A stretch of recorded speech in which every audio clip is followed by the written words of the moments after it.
Welcome, friends. Thank you for joining us for our Wednesday meditation and talk. We are being webcasted on my Facebook and YouTube pages and IMCWs as well. We'll begin with our meditation practice. And you might, after you find the posture that most supports you, invite yourself into stillness. Turn your attention inward. And allow yourself to settle, to become really quiet and right here.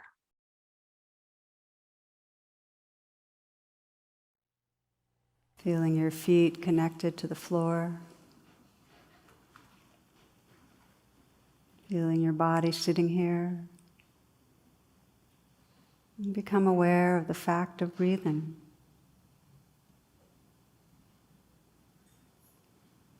Now very consciously extending the breath so the in-breath is long and slow and deep.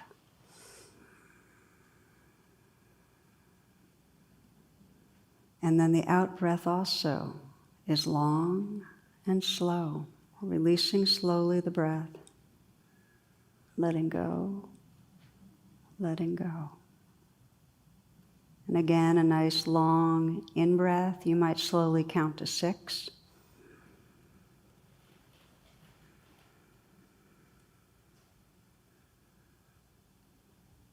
And a slow out breath, letting go, counting to 6 again, so the breaths are matched.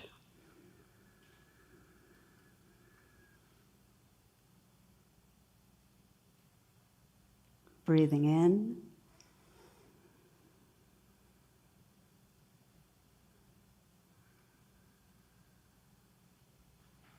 And breathing out, slowly releasing, so you can feel the sensations of the breath as you exhale. Continue at your own pace with this matched in-breath and out-breath.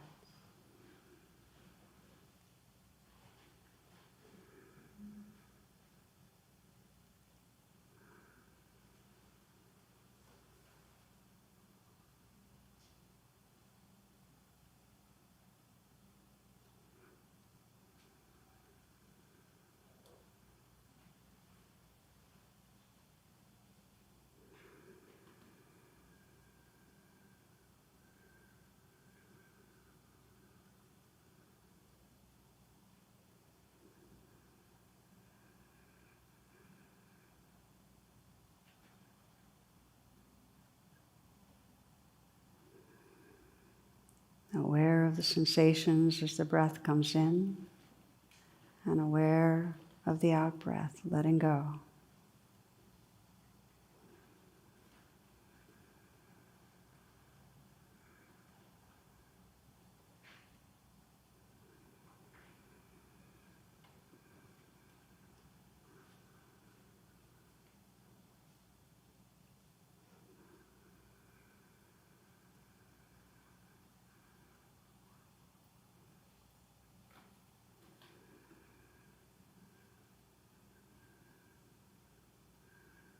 Being sure to fully fill the lungs, and then fully emptying the lungs.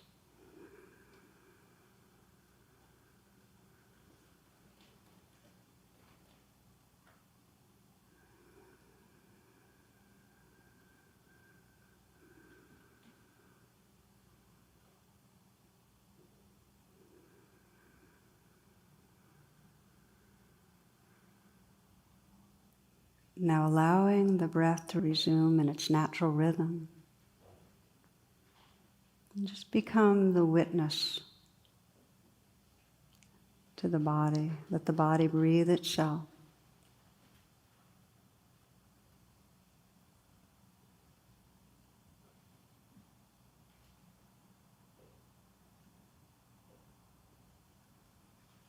You might sense the possibility of relaxing with the movement of the breath.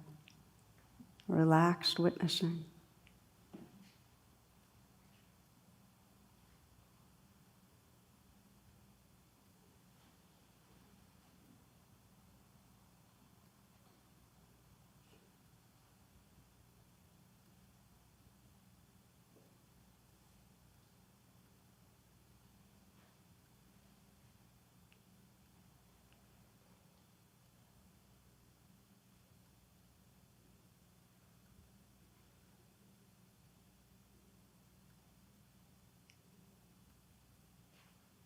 letting this life breath be a kind of home base, resting the attention here.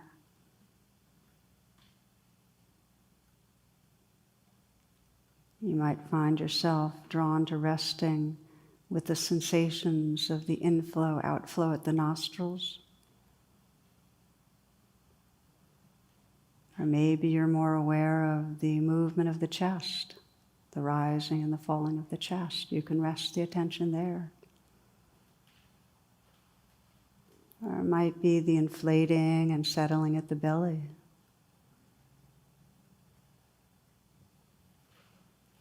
Or you might find your home base as a sense of the whole body breathing, even in a cellular way, that expanding and relaxing.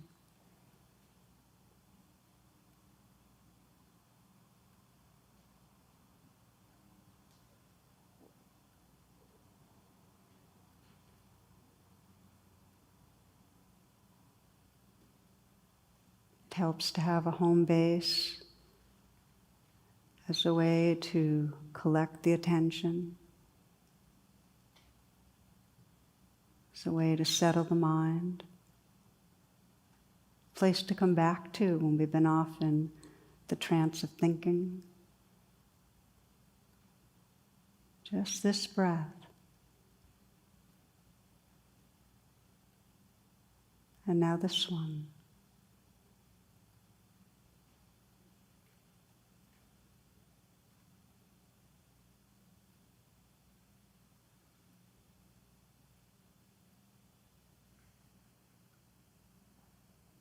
If for whatever reason the breath is a difficult place for you to attend, you can instead pay attention to the sensations in your body, perhaps the tingling in the hands, or the feeling of your whole body sitting here.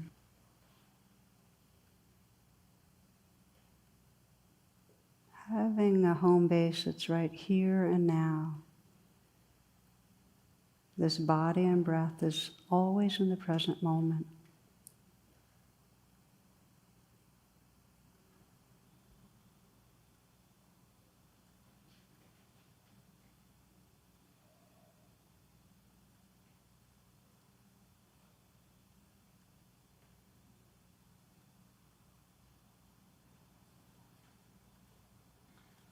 If you feel that you're directing or controlling the breath, you might imagine and sense that you're listening to the breath.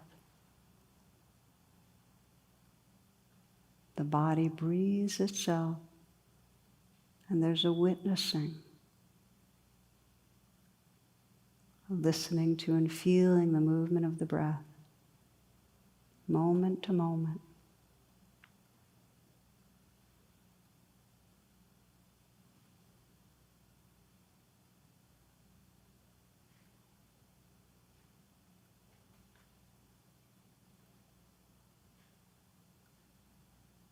If it's hard to connect with the breath, you can experiment by gently putting your hand on your belly and just feeling the movement of the belly, the gentle movement of the belly with the inflow and the outflow.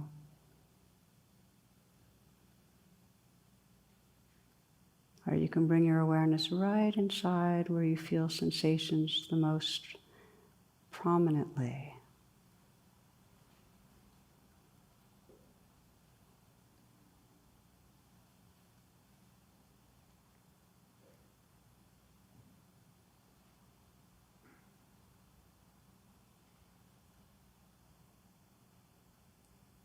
Relaxing as a boat might gently ride and roll with the changing waves.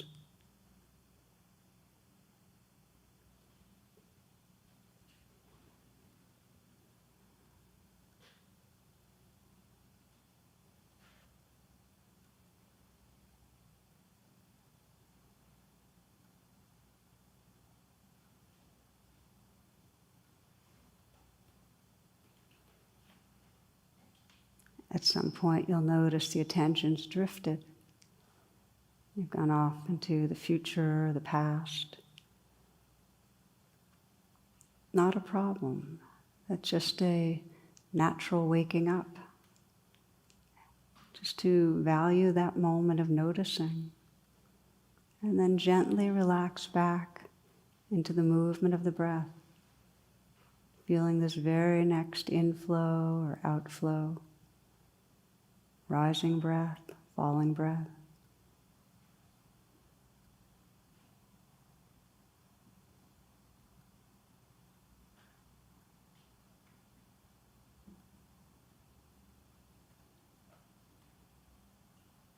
Let the attention be an intimate attention, an interest in what the sensations actually feel like.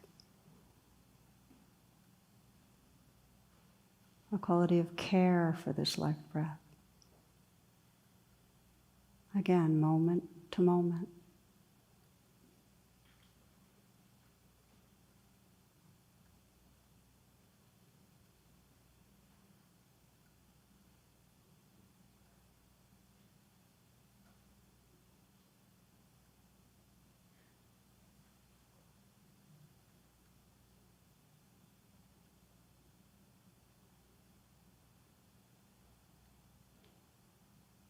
And if some other strong wave of experience arises, some strong sensations in the body, pleasant or unpleasant, feeling or emotion, could be anxiety or excitement, sadness, anger. Something strong arises, to let the breath recede from the foreground and open the attention to include that wave of experience. Let it move through you. Feel it as sensations in the body. If it helps, breathe with it. When it no longer calls your attention, gently resting again in your home base.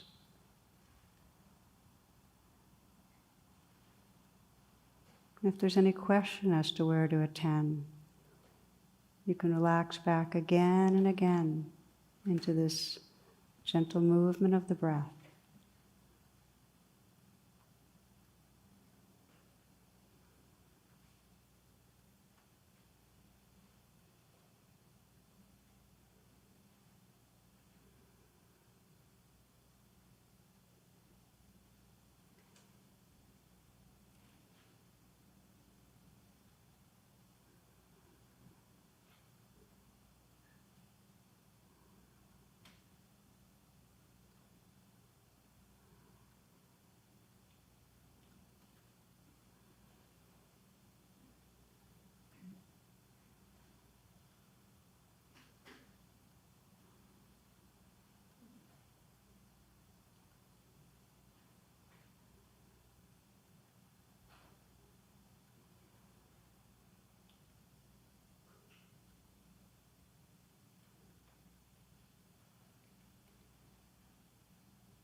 Each time you notice the drifting mind and gently relax back, you're deepening your capacity of homecoming.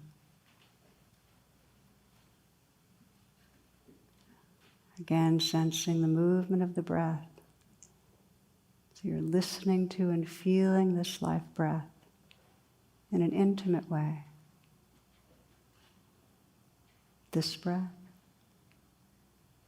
and now this one.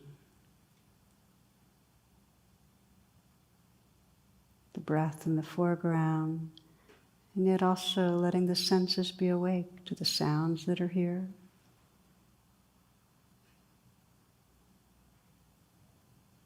To the whole play of sensation through the body.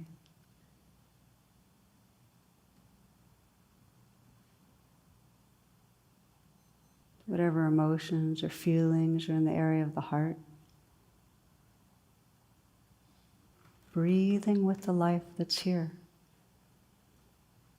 Relaxing with the life that's here.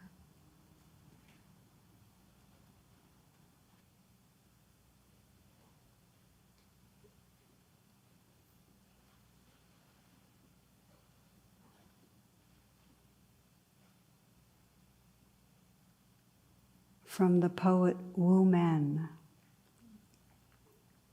10,000 flowers in spring, the moon in autumn, a cool breeze in summer, snow in winter.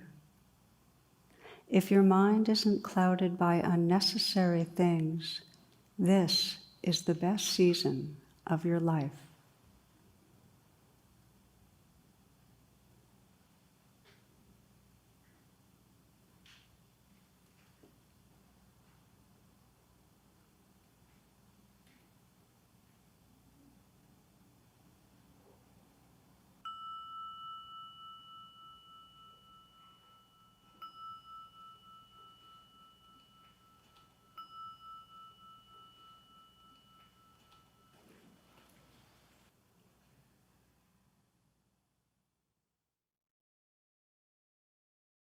Gently bringing yourself back, perhaps taking a few full breaths. If your eyes are closed, you might open them. And widen the attention to sense your surroundings, sound, whatever images or colors are here. Perhaps moving a little. And as you transition into informal mindfulness, I will share a few announcements. I invite you to my website, always tarabrach.com, for virtual offerings, and there are always new ones. Also for the resources that are available to support you in your practice. Also invite you to imcw.org, and the affinity sanghas this week are women, vegan, teens, Black, Indigenous, and people of color, Mighty Real, Living Mindfully with Illness Together, and the LGBTQIA+ SIT. Please stay after if you feel drawn to join in our discussion groups, Mindful Dialogue. It's offered right after the talk, and you can find the call-in information on tarabrach.com/class. And finally, we invite your donations. Whatever you offer, just know it makes a difference and it's received with gratitude. And you can find the links in the description. Okay, friends, we'll take a short pause and then move into this week's talk.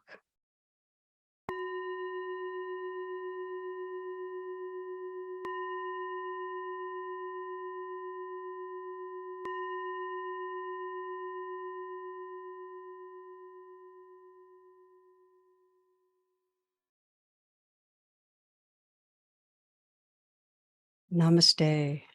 Welcome. This is week 2 of a 2-part series called Refuge in the Wilderness, and it's really on embodied presence, coming awake in our bodies. And I recorded these talks a few years ago, and if anything, they're more relevant than ever. In this increasingly online world, we spend so much time in a virtual reality, and yet at the end of life, looking back, the moments that mean the most are when we're feeling connected with our inner life, with each other, with the natural world, when we're really present, when we're awake. So I hope as you listen and practice, you'll find yourself increasingly drawn to the intimacy of living in these senses, awake in this precious body. Okay, friends, may you enjoy. Namaste and welcome.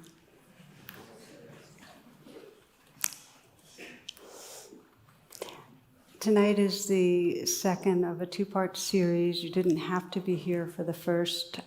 They stand on their own, but you might want to listen to it.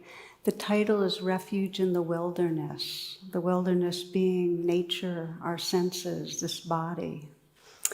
And so as you listen, you might keep inviting yourself back into what's right here, the aliveness right here.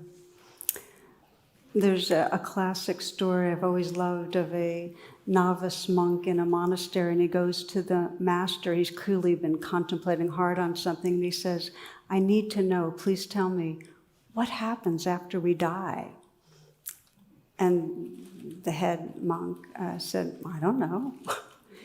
And the novice got disturbed. He said, "I thought you were a monk." And the response was, "I am, but not a dead one."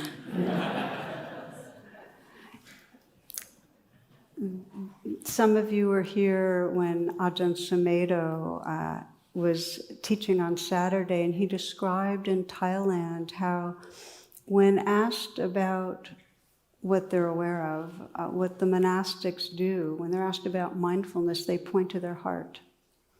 That it's not about thinking, it's really about a felt sense, a direct embodied experience of the life that's here. And this is where we feel things. In the Chinese script, the character for mindfulness is present heart, which I really love. Isn't that beautiful? Present heart. So our mental activity, this kind of incessant inner dialogue that most of us are becoming aware of, fragments and divides the world into kind of an abstract virtual reality. Sri Nisargadatta says that the mind creates the abyss and the heart crosses it.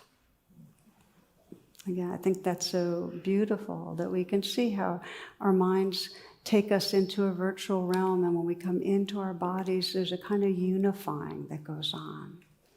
And yet we leave regularly. So I'd like to begin early in this talk with a classic Zen story that I've shared before that I feel helps to really focus attention on this process of leaving and arriving again. And in this story, it focuses on a young girl named Senjo. She's an only child. And she and a neighbor, a young boy, Ocho, at a very early age, felt a real resonance, a connection. And even her father said, "Oh, you and Ocho, you'd make a great pair."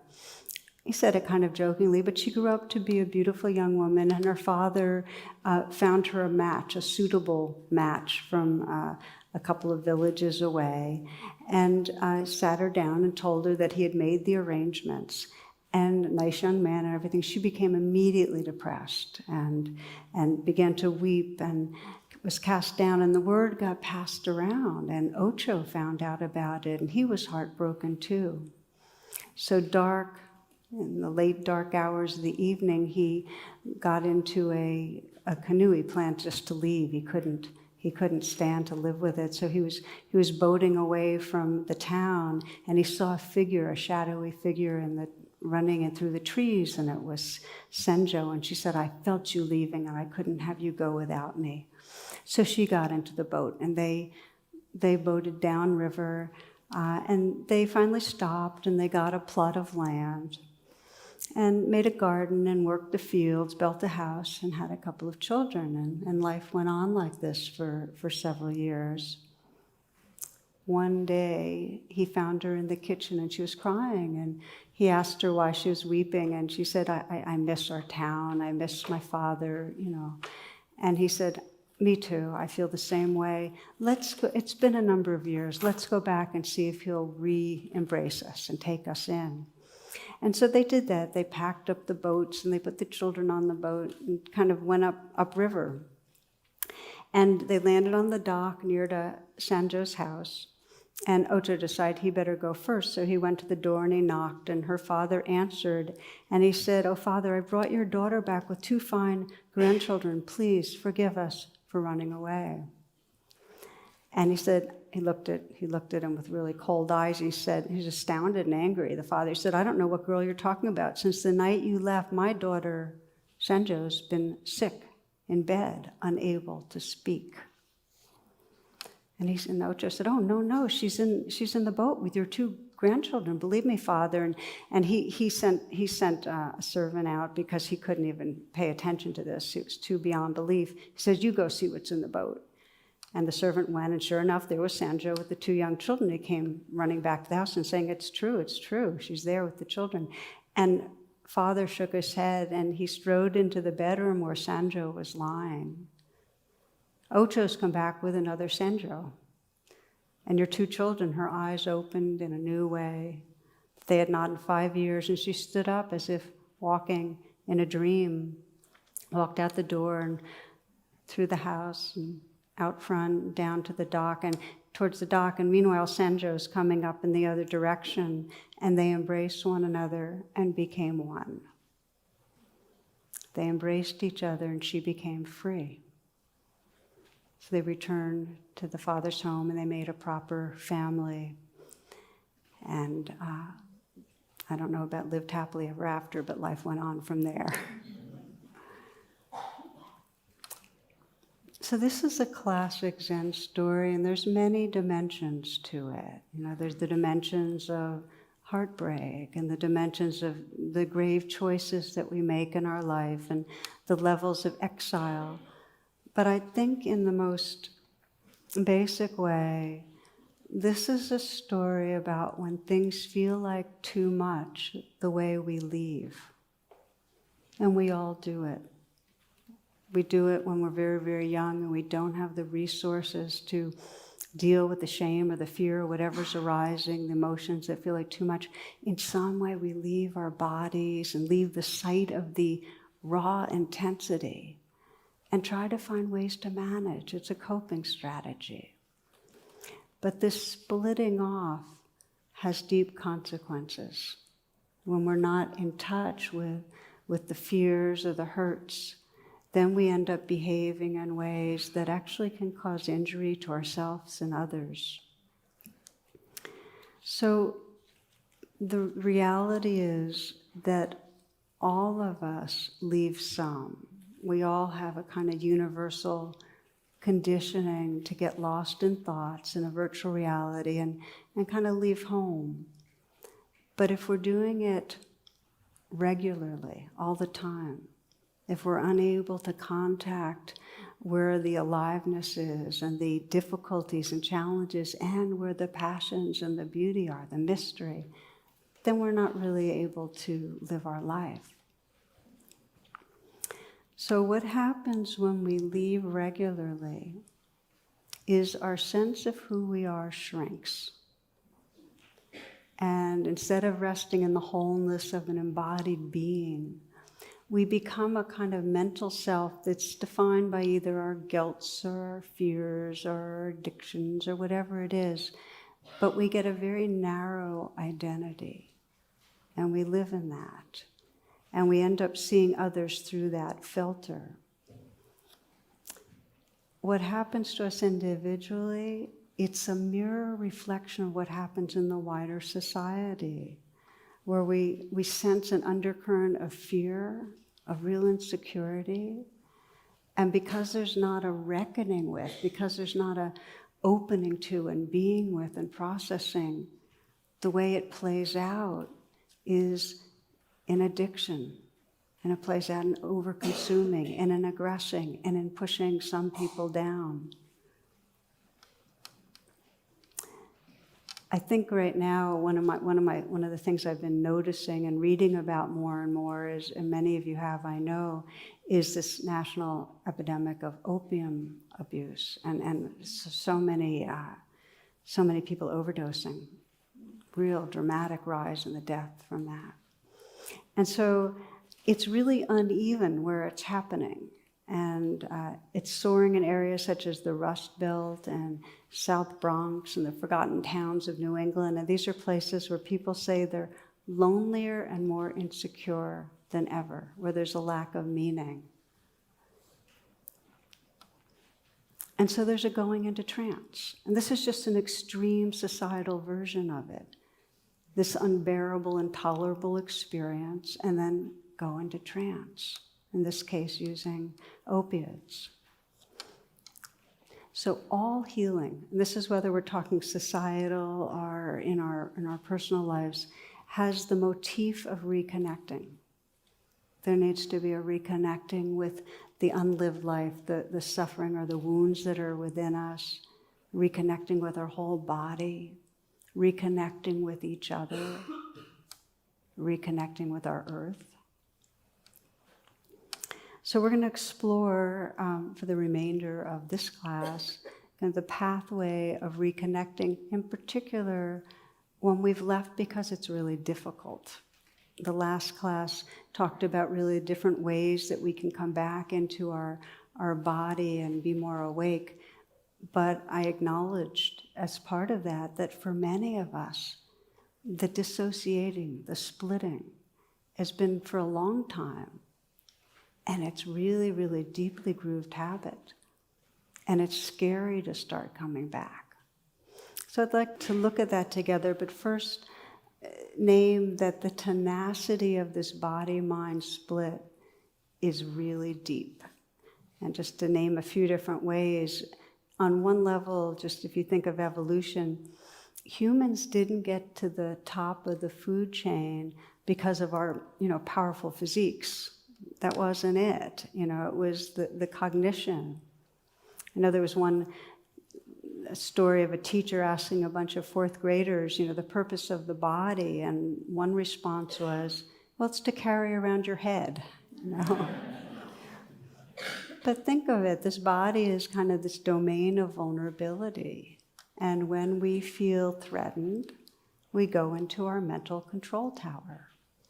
You've noticed it. When we're stressed or anxious, we just start speeding up, trying to figure things out and planning and worrying and so on. And that's for the major challenges. But even when we're in our kind of everyday uneasiness about getting things done, we habitually don't stay with that uneasiness. We go into mental chatter, we overconsume, we have ways of distracting ourselves. And each one of us has our favorite strategies for leaving when it's uncomfortable. Some of us, it's so amazing nowadays if you're in a train station or an airport or a subway, the discomfort if you're not looking in a screen. It's the rarity. So we have ways of leaving. One story, a young medical doctor doing his residency in obstetrics, and he describes how embarrassed he was. He got really uncomfortable at first when he was, the first couple of years maybe, performing female pelvic exams. And the way that he covered it up or left it was he had this habit of whistling, and it was kind of unconscious, but he'd whistle softly, and that was his way of getting away. Well, he describes how one day a middle-aged woman, he was performing the exam, and she suddenly burst out laughing. And so he got even more embarrassed, and he said, looked up from his work, and he said, "I'm sorry, was I tickling you?" And she could barely respond because she had tears rolling down her face from laughing so hard. She says, "No, but what you were whistling was, I wish I were an Oscar Mayer wiener."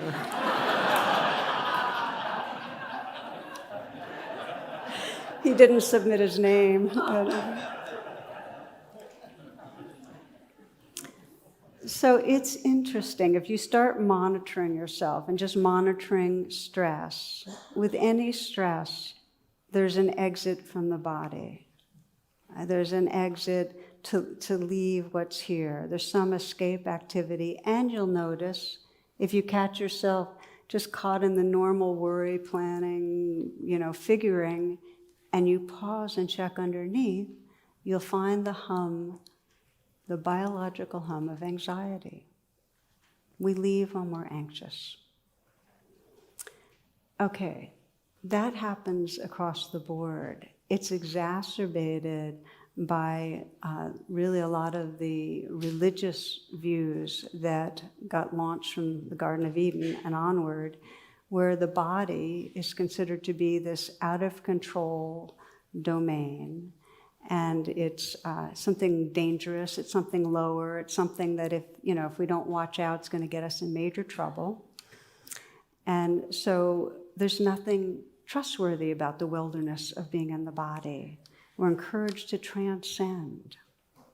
I remember hearing a story about a little boy who was kind of messing around in the attic, and he was looking at this old family Bible, and out of it fell a pressed leaf. And he got really excited, and he ran down to show his mother. He said, Mommy, I found Adam's suit." So exacerbated by religions that basically mistrust women and mistrust the body, because they are often merged. Exacerbated, as I've mentioned, by the societies that are driven by produce more, consume more.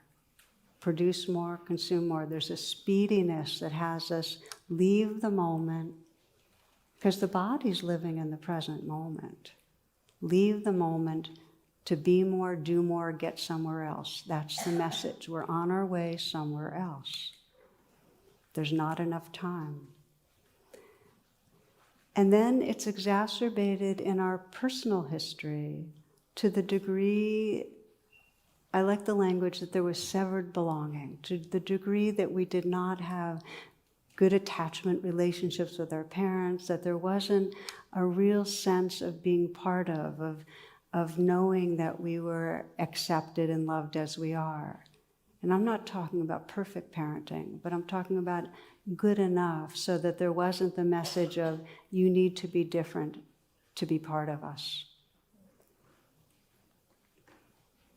So for many, very early on, as happened with Senjo, something occurred, and it might have been repeatedly, that felt too much to be with. Some shaming, some ignoring or neglecting or abusing, whatever it was, where our young self couldn't just be with that and had to develop some ways of leaving. And the coping strategies, there are different ways our nervous system, when it's overwhelmed, cuts off and tries to self-soothe. Anxious thinking, depersonalizing, numbing. Often what would happen is we'd find strategies of leaving, of dissociating, but then there's a swing where we're either cut off and numb and way out there and virtual, or completely possessed and swamped by the emotions that we've been avoiding, but no awareness around it. That swing is very common. Okay. So I'd like to step back then and just as a developmental model, for looking at, because we're really talking about how do we leave the garden?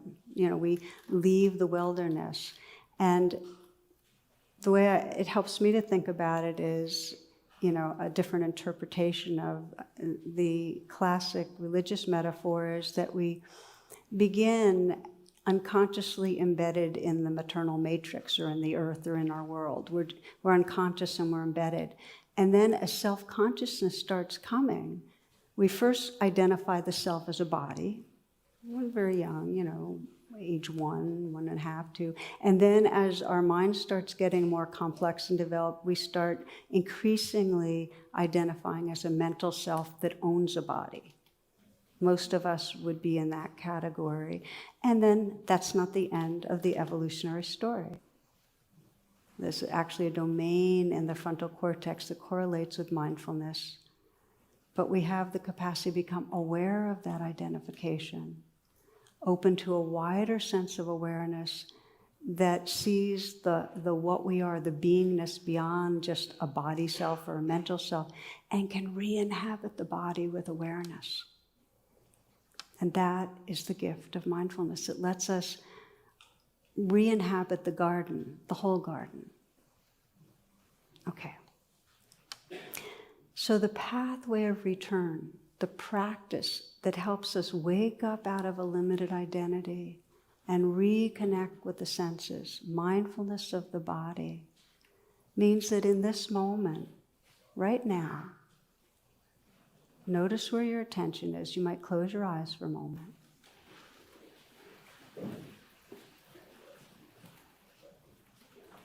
And your attention might have been with some of the words or ideas I'm tossing around. The pathway of return, coming back to the garden, is to feel that you can bring your awareness to fill this bodily self. To feel from the inside out the sensations, the vibrations, the pleasantness or the unpleasantness that's here. To stay some. And it's not just a gateway to presence if it's feeling good. As Pema Chodron puts it, this very body that we have that's sitting right here, right now, with its aches and its pleasures, is exactly what we need to be fully human, fully awake, and fully alive. So the essential practice of awakening is moving from the cocoon of familiar thoughts into this wilderness, this living body. Moving from concepts and ideas and mental pictures into the sense of what is happening right here. What are you aware of?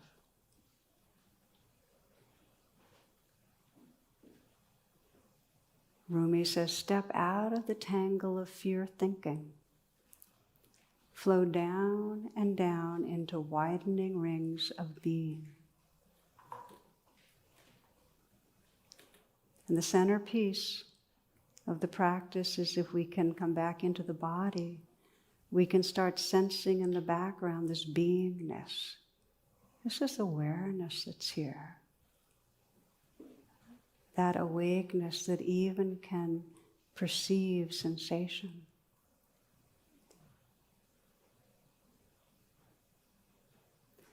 The beginning trick is to notice the difference between any thought and the wilderness right here. And you might experiment a little right now as you're reflecting by bringing your hand up in front of you, into the air in front of you. Open your eyes and just look at your hand.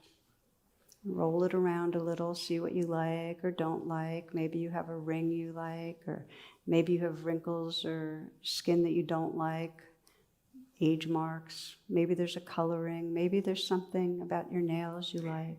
Just notice hand. You might even mentally whisper hand. And then keep your hand up, but close your eyes. And begin gently moving the hand in front of you, just back and forth slowly. But now, moving from the idea right into the awareness of the sensations itself. Feel from the inside out vibration, tingling,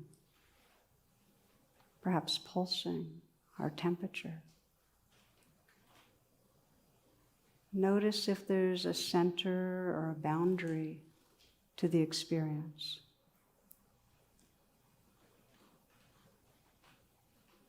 Notice the difference between any thought of hand and this living, vibrating experience right here.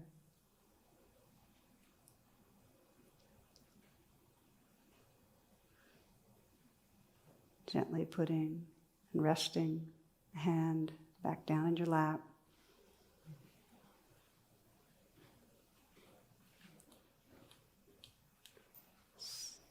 So the training is being able to shift from the virtual realm to a recognition of what's right here.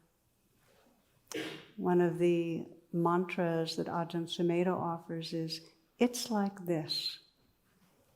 That we put aside all the thoughts and ideas and just the thisness of what we call hand, this changing, moving constellation of sensation and vibration, and the awareness that's right here noticing it. Now the challenge is coming into the body when it's not just kind of neutral. Usually it's pretty neutral in the hand, although some people have hurting hands. But often it's neutral, but it's harder when you're coming into the body and what you find there is very unpleasant.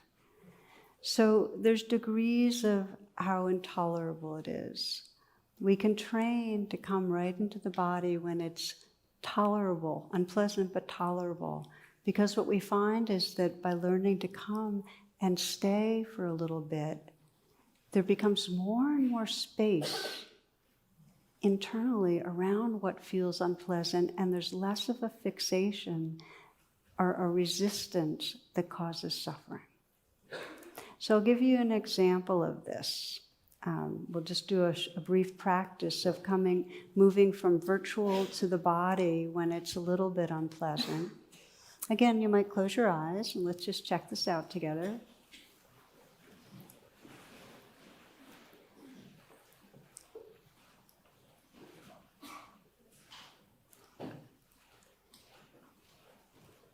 Scanning your life today, yesterday, if you need to go back a few days, for some situation that caused you some stress.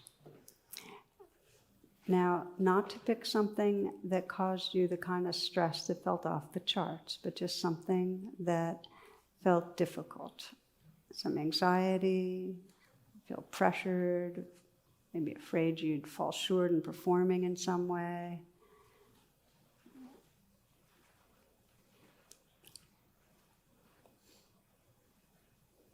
Some relational edginess with someone.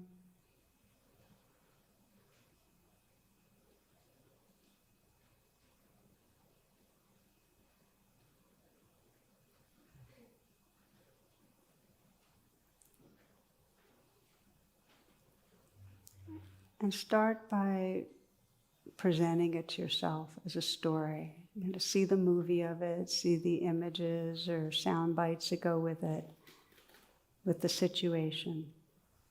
So you're telling yourself the story of what was going on.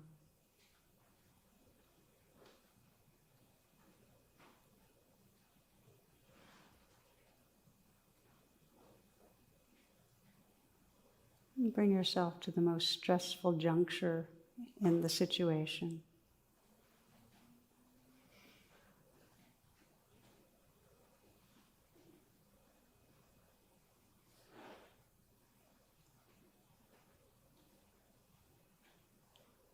And then as if you could shift your attention, instead of looking at the movie screen or hearing the voices, as if you're making a U-turn, come right into the body and sense how your body experiences that stressful situation. And let your only intention be to feel and breathe with whatever it's like. You might even let that mantra, it's like this, a clean, direct contact with your body's experience.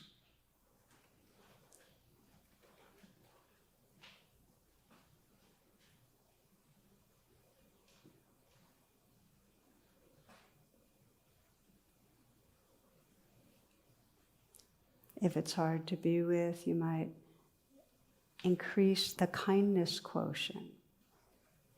For some, it helps put the hand on their heart, or just to say it's okay, or this belongs. So you're breathing with it, offering kindness, but staying in your body.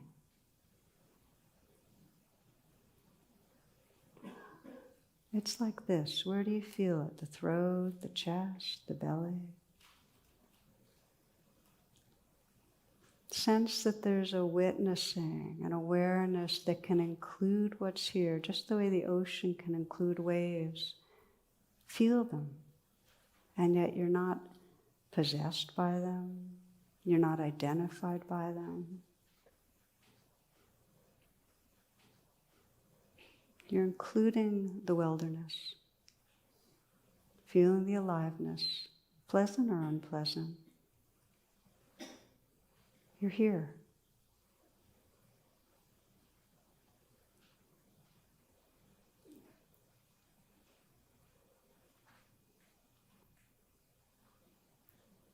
You may take a few full breaths, open your eyes. This is the heart of the practice.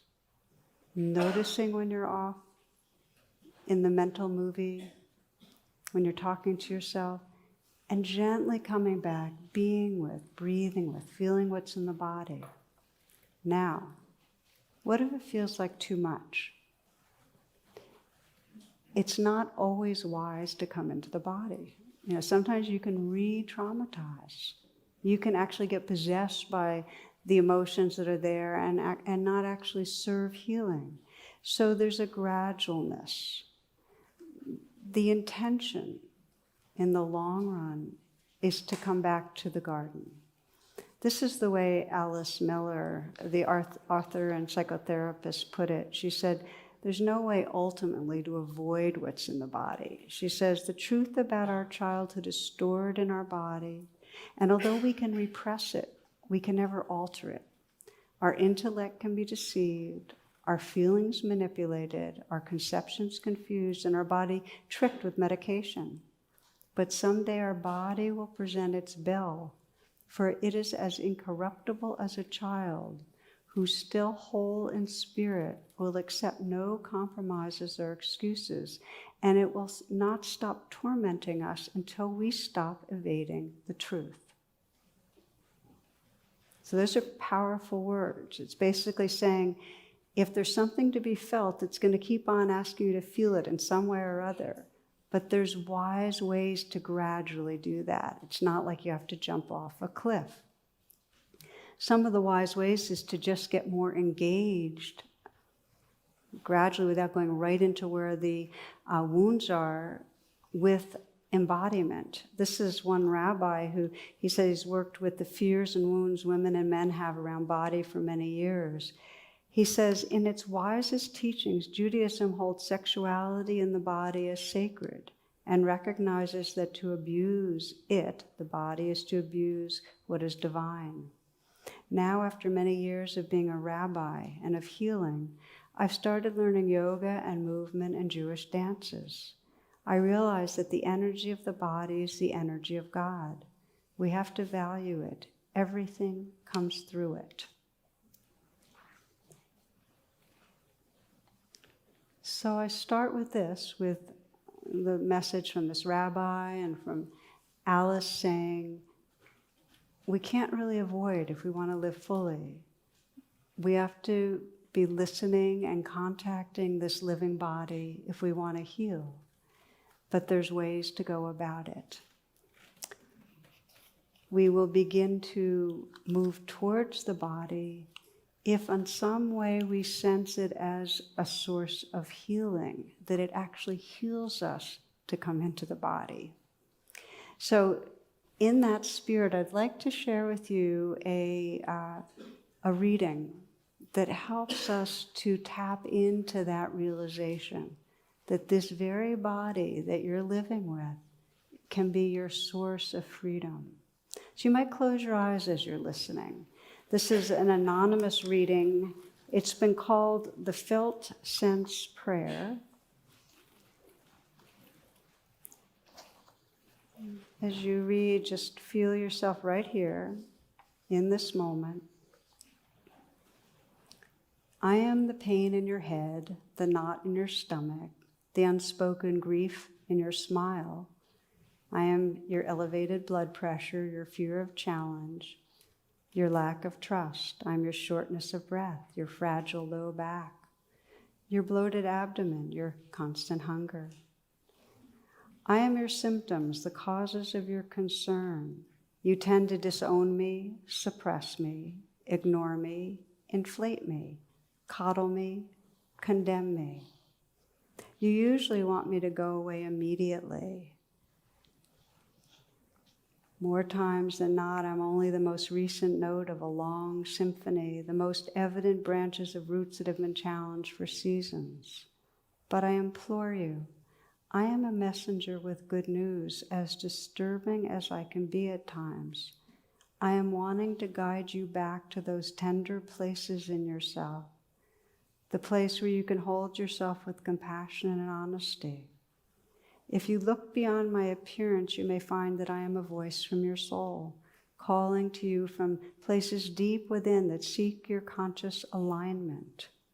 I may ask you to alter your diet, get more sleep, exercise regularly, be more mindful, breathe more consciously.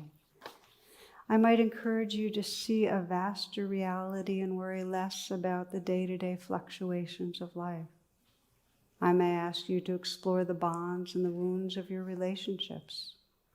I might have you laugh more, Spend more time in nature. Eat when you're hungry and less when pain or bored. Spend time every day, if only for a few minutes, being still. I am your friend, not your enemy. I have no desire to bring pain and suffering into your life. I'm simply tugging at your sleeve, too long immune to gentle nudges. My charge is to energize you to listen to me with the sensitive ear and heart of a mother attending to her precious baby. You are a being so vast, so complex, with amazing capacities for self-regulation and healing. Let me be one of the harbingers that lead you to the mysterious core of your being, where kindness and wisdom are naturally available when called upon with a sincere heart. Let me be one of the harbingers that lead you to the mysterious core of your being, where kindness and wisdom are naturally available when called upon with a sincere heart. So opening your eyes when you're ready. So the beginning of returning to the garden is knowing it really is a garden that can be a source of awakening for us. And then the process is gradual. I'll share with you a story that I have in Radical Acceptance that gives you a sense of the gradualness and how much support we sometimes need in coming back into the body, because it's something that can require other people accompanying us, therapists, friends, keeping us company when it feels unsafe. And it can take many rounds of practice. In this story, a woman's adult daughter asked her to come into therapy with her. And in therapy, this woman found out that her ex-husband, this girl, her daughter's stepfather, had abused her when she was a teen. And this woman had been drinking and clueless. And so she went, as anybody that's a parent would know, I mean, the idea of having been inadvertently standing by as your child was abused, it was just intolerable. She went into a rage and went into shame and became suicidal. And she went to see a Jesuit priest who had been a teacher of hers in her college and told him what was going on. And it was too much for her to be with. I mean, she had actually come to classes. She knew about mindfulness. There's no way. And what he did was he took her hand in his, and he drew a circle right at the center of her hand. And he said, this is where you're living right now. And it's a place of incredible, horror and aversion and fear and anger and so on. He said, you'll have to be able to feel this, but first, and he put his big hand over hers, he said, trust in this. So this is really the mercy or the forgiving heart of the universe, the mercy of God. And he said, if you can remember and trust this and open to what's here, you'll discover a compassion and love you never knew was possible. So the message was, yes, you have to open into the body, but you need help. Remember mercy, remember forgiveness. You need something large and beautiful to help you arrive again and again in this body. So her practice was just that. All the waves that were so horrible of raw feeling would come up, and she'd remember his hand over hers, and then gradually she felt a sense of just the space of loving presence, a forgiving, merciful force in the universe, and gradually that became her own awakened heart holding herself. It took time, so she could more and more open through the knots of rage and shame. Over and over again, till gradually she was not the ashamed and rageful mother, but she was that space of compassionate care that could hold that. And her body again became alive and flowing. And she could then be with her daughter in a different way, where she could actually hold a space for her daughter's suffering, and they could connect. But she had to first come into her own embodiment, process what was in her body to have that intimacy with her daughter. So we come in gradually, and there are many ways to do it. There are practices you can do that help you to come into your body gently. One of them is a kind of breathing I sometimes introduce in the guided meditation, where you do a long, deep in-breath, about 6 counts, and a long, full out-breath, 6 counts. And that coherence breathing helps to soothe and quiet the sympathetic nervous system. You can put your hand on your heart when you're feeling a sense of agitation, and there's actually a neural cells around the heart that get activated during stress, and the warm hand on the heart calms them down. It helps you come into your body. It helps to walk outside.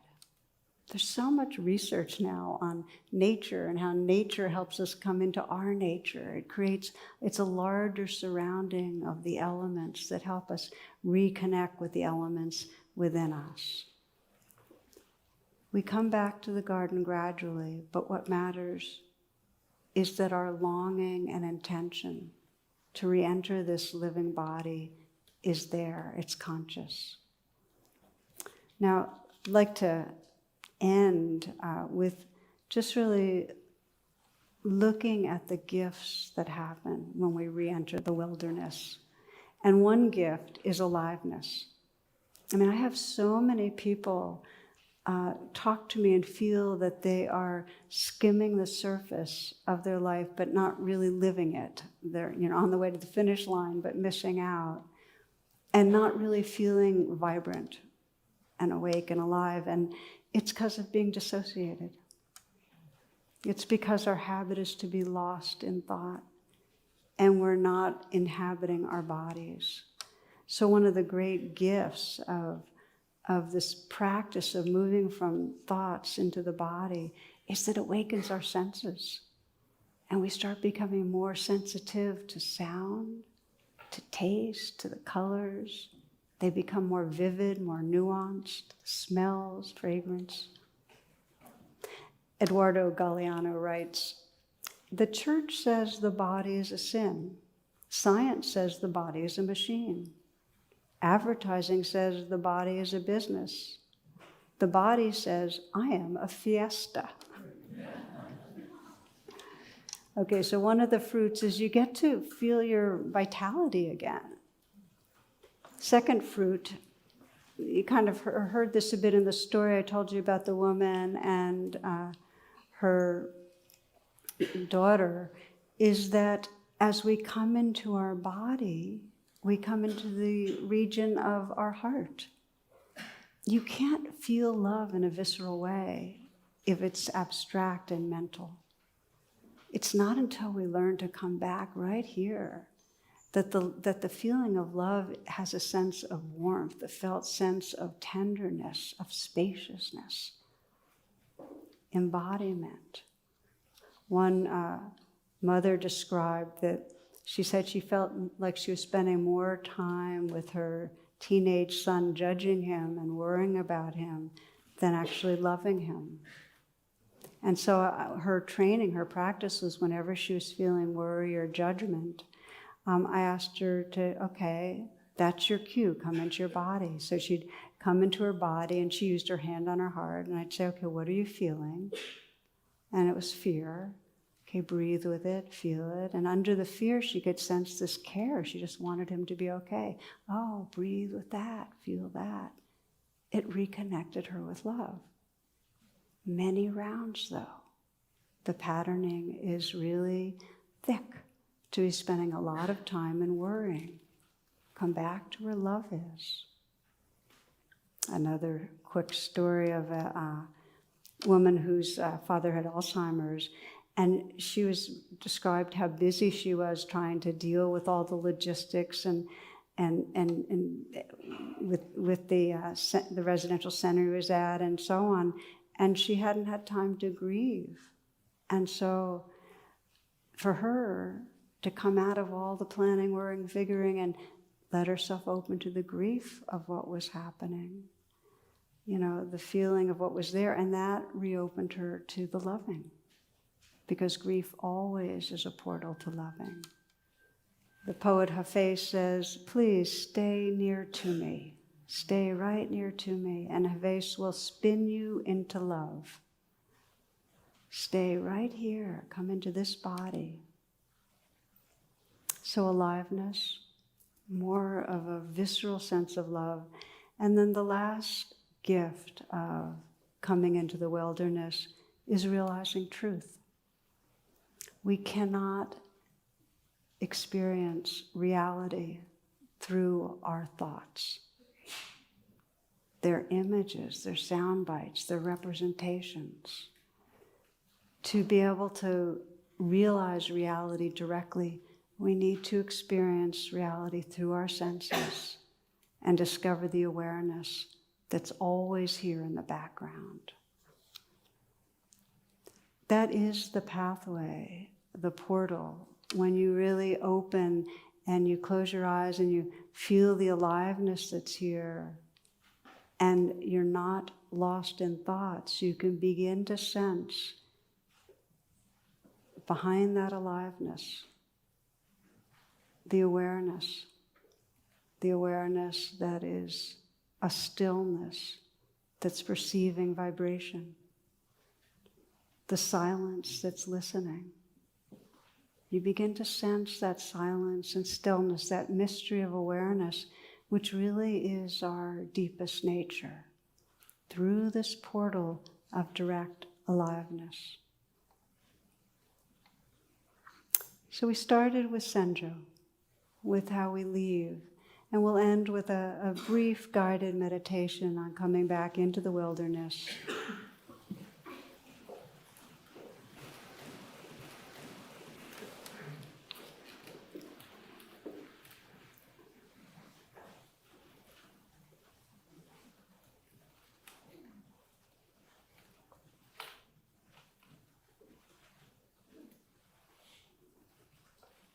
As you become still, let your attention and your awareness fill your body.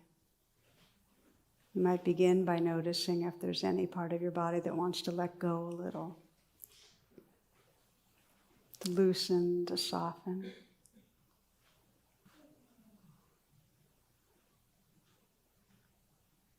You might take a few full breaths to collect the attention.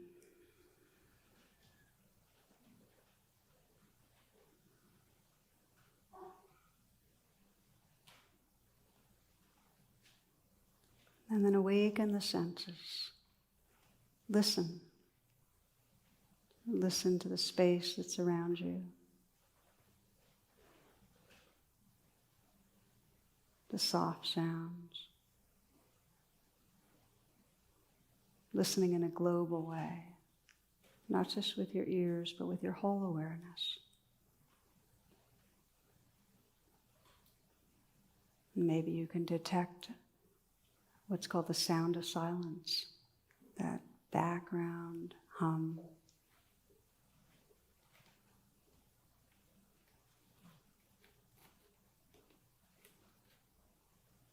Sensing the space of awareness that perceives the sound of silence.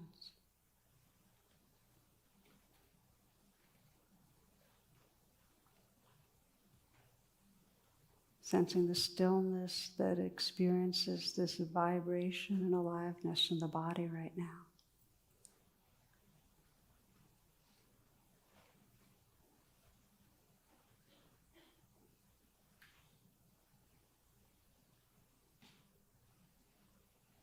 Can you sense that everything is changing, that nothing's holding still?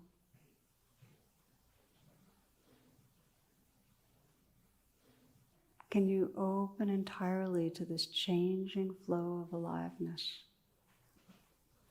Just to say yes to it. To let go into the river of the senses.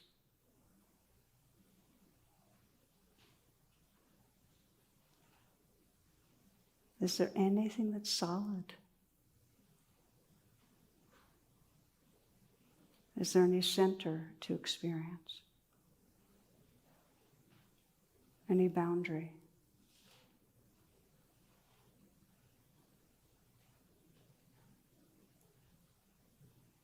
Is there any self in this world of sensation? You don't have to think about it. Just keep arriving more and more into this aliveness that's right here. It's like this.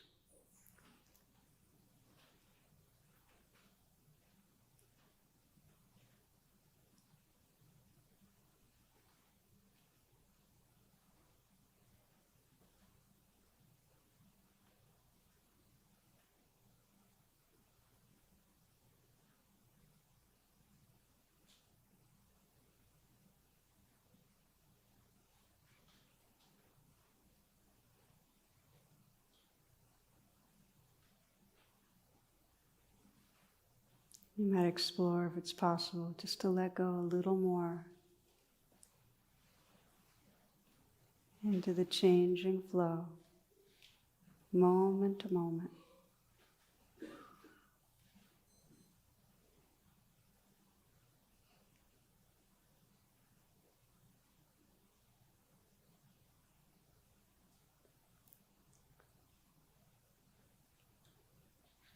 The poet Dana Faulds writes, "Settle in the here and now. Reach down into the center where the world is not spinning and drink this holy peace. Feel relief flood into every cell. Nothing to do, nothing to be but what you are already. Nothing to receive but what flows effortlessly from the mystery into form. Nothing to run from or run toward. Just this breath, awareness knowing itself as embodiment. Just this breath, awareness waking up to truth."